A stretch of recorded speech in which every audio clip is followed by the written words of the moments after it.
ایک مرتبہ ایک شخص حضرت موسیٰ علیہ الصلاۃ والتسلیم کی خدمت میں حاضر ہوا اور حضرت موسیٰ علیہ الصلاۃ والتسلیم سے پوچھا کہ ہمیں اس بات کا علم کیسے ہو، ہمیں یہ معلوم کیسے ہو کہ اللہ ہم سے راضی ہیں یا اللہ ہم سے ناراض ہے۔ حضرت موسیٰ علیہ الصلاۃ والتسلیم نے جب اس شخص کی بات سنی تو آپ کوہ طور پر تشریف لے گئے۔ آپ نے اللہ سے ہم کلامی کرتے ہوئے سوال فرمایا کہ اے اللہ، آپ کے بندے پوچھ رہے ہیں کہ وہ کون سا عمل ہے، وہ کون سی چیز ہیں کہ جس سے ان کو اس بات کا علم ہو کہ آپ ان سے راضی ہیں یا آپ ان سے ناراض ہیں۔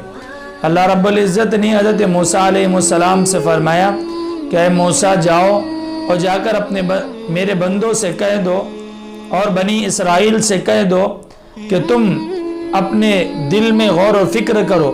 اگر تم اپنے دل میں اس بات کو پاؤ کہ تم مجھ سے راضی ہو تو میں تم سے راضی ہوں، اور اگر تمہارے دل مجھ سے ناخوش ہیں اور مجھ سے ناراض ہیں تو میں بھی تم سے ناراض ہوں۔ ناظرین و سامعین، دل کے تعلق سے اصل بات یہ ہے کہ جب بھی انسان پر حالات آتے ہیں، چاہے حالات جس طرح کے بھی ہو، خوشی کے ہو تو انسان کا دل خوش ہوتا ہے، وہ اللہ کا شکر کرتا ہے اور وہ اللہ سے راضی ہوتا ہے۔ اور جب انسان کے دل پر حالات خوشی کے برخلاف آتے ہیں، جیسے مشکلات کے حالات، تنگی کے حالات، پریشانی کے حالات، مصیبت کے حالات، غمزدہ حالات، تکلیف دہ لمحات، جب یہ ساری چیزیں آتی ہیں تو پھر بندہ اللہ کے متعلق لوگوں سے شکایتیں کرتا ہے، دوستوں سے شکایتیں کرتا ہے، اللہ پر لعن اور طعن کرتا ہے، یعنی وہ اللہ سے ناراض ہوتا ہے۔ اس لیے اللہ رب العزت نے حضرت موسیٰ سے فرمایا کہ جب بندے کے دل مجھ سے راضی ہیں تو میں ان سے راضی ہوں، اور جب بندے کے دل مجھ سے ناراض ہیں تو میں ان سے ناراض ہوں۔ اس لیے ہم سب کو چاہیے کہ ہم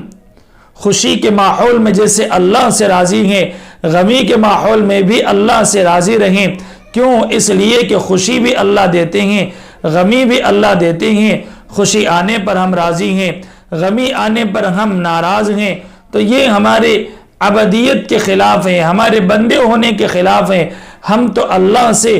دونوں صورتوں میں ہم تو اللہ سے